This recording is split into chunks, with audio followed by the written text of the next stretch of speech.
हरे कृष्ण श्रोताओं, आज आप श्रवण करेंगे शनिवार व्रत की कथा। जाने कैसे विक्रमादित्य पर आ गए संकट के बादल। शनिदेव को ग्रहों का राजा कहा जाता है।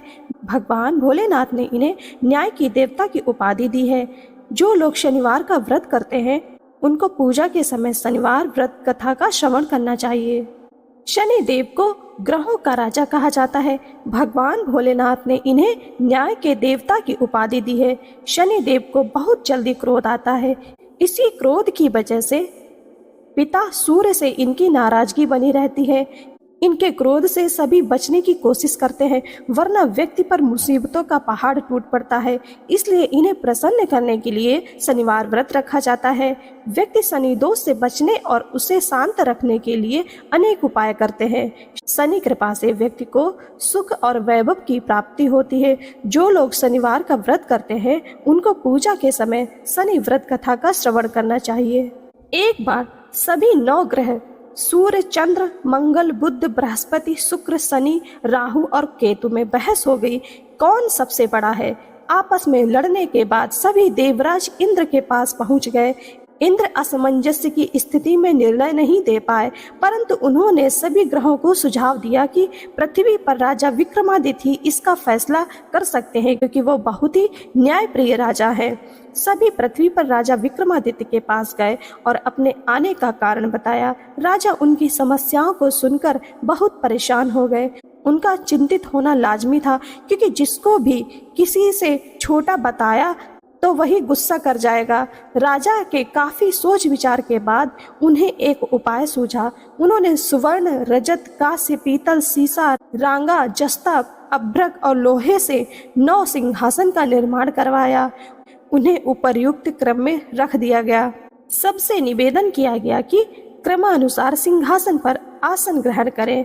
शर्त रखा गया कि जो सबसे अंतिम में सिंहासन पर आसन ग्रहण करेगा वही सबसे छोटा माना जाएगा, जिसकी वजह से शनि देव सबसे बाद में आसन प्राप्त कर सके और सबसे छोटे कहलाए। क्रोध के आवेश में आकर शनि देव ने सोचा कि राजा ने यह सब जानबूझकर किया।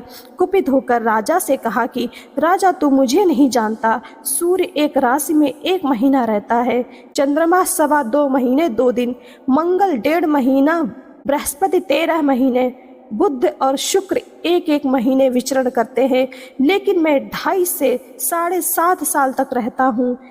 मैंने बड़े बड़े का विनाश किया है। श्री राम की 7.5 आने पर उन्हें जंगल जंगल भटकना पड़ा और रावण के आने पर लंका को बंदरों की सेना से परास्त होना पड़ा। क्रोधित शनिदेव ने राजा से कहा कि अब आपको सावधान रहने की जरूरत है। इतना कहकर शनिदेव कुपित अवस्था में वहां से चले गए। समय गुजरता गया और कालचक्र का पहिया घूमते हुए राजा की 7.5 आ ही गई। तब शनिदेव घोड़ों का सौदागर बनकर राजा के राज्य में गए। उनके साथ अच्छे नस्ल के बहुत सारे घोड़े थे। तब राजा को सौदागर के घोड़ों का पता चला तो अश्वमेघ को अच्छे घोड़े खरीदने के लिए भेजा। अश्वपाल ने कई अच्छे घोड़े खरीदे। इसके अलावा सौदागर ने उपहार स्वरूप एक सर्वोत्तम नस्ल के घोड़े को राजा की सवारी हेतु दिया।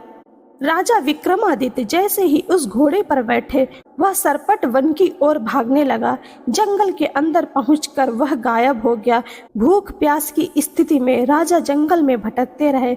अचानक उन्हें एक ग्वाला दिखाई दिया जिसने राजा की प्यास बुझाई। राजा ने प्रसन्नता में उसे अपनी अंगूठी देकर नगर की तरफ चले गए। वहां एक सेठ की दुकान पर पहुंचकर उन्होंने जल पिया और अपना नाम वीका बताया। भाग्यवश उस दिन सेठ की खूब आमदनी हुई। सेठ खुश होकर उन्हें अपने साथ घर लेकर गए।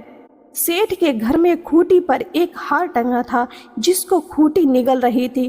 कुछ ही देर में हार पूरी तरह से गायब हो गया। सेठ वापस आया तो हार गायब था। उसे लगा कि वीका ने ही उसे चुराया है। सेठ ने उसे वीका को कोतवाल से पकड़वा दिया और दंड स्वरूप राजा उसे चोर समझकर हाथ पैर कटवा दिया।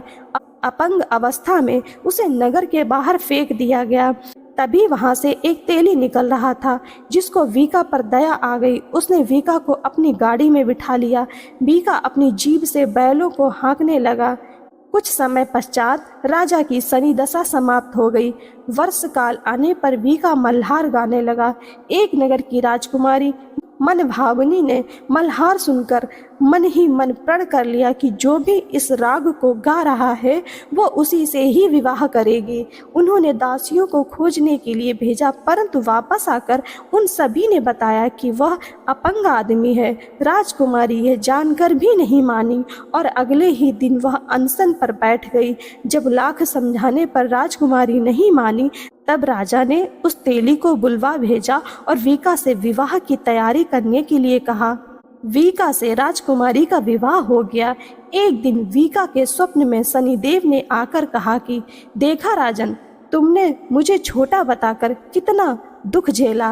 राजा ने क्षमा मांगते हुए हाथ जोड़कर कहा कि हे शनिदेव, जैसा दुख मुझे दिया किसी और को ऐसा दुख मत देना। शनिदेव इस विनती को मान गए और कहा कि मेरे व्रत और कथा से तुम्हारे सारे कष्ट दूर हो जाएंगे।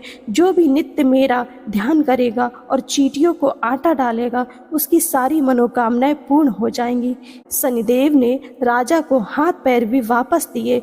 दूसरे दिन जब सुबह राजकुमारी की आंख खुली, तब वह आश्चर्यचकित हो गई। वीका ने मनभावनी को बताया कि वह उज्जैन का राजा विक्रमादित्य है। मनभावनी खुशी से फूले नहीं समा रही थी। राजा और नगरवासी सभी अत्यंत प्रसन्न हुए। सेठ ने जब यह सुना तो वह पैरों पर गिरकर क्षमा मांगने लगा। राजा ने कहा कि यह सब शनिदेव के कोप का प्रभाव था, इसमें किसी का कोई दोष नहीं है। सेठ ने निवेदन करते हुए कहा कि मुझे शांति तभी मिलेगी जब आप मेरे घर चलकर भोजन करेंगे। सेठ ने कई प्रकार के व्यंजनों से राजा का सत्कार किया। जब राजा भोजन कर रहे थे, तभी जो खूंटी हार निगल रही थी वही अब उसे उगल रही थी। सेठ ने अनेक मोहरे देकर राजा का धन्यवाद किया और अपनी कन्या श्री कंवरी से पाणी ग्रहण का निवेदन किया। राजा ने सहर्ष स्वीकार कर लिया। राजा अपनी दोनों रानियों मनभावनी और श्री कंवरी को लेकर उज्जैन नगरी लौट आए। सारे नगर में दीपमाला और खुशी मनाई। राजा ने घोषणा करते हुए कहा कि मैंने शनिदेव को सबसे छोटा बताया था, लेकिन असल में वही सर्वोपरि हैं। तब से सारे राज्य में शनिदेव की पूजा और कथा नियमित होने लगी।